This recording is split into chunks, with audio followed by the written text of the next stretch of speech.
বহরমপুরের ছবি আপনারা দেখলেন, যেখানে নিখোঁজ ছাত্রের দেহ উদ্ধার, পুলিশের বিরুদ্ধে অসহযোগিতার অভিযোগ। অন্যদিকে সিউড়িতে সেখানে 3 দিন ধরে নিখোঁজ স্কুল ছাত্র।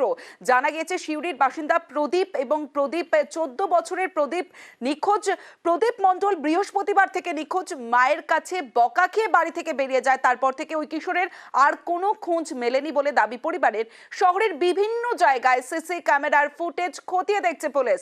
কিশোরের কোনো খোঁজ মেলেনি এখনো পর্যন্ত। নজরদারি চলছে বলে জানিয়েছে সিউড়ি থানার পুলিশ।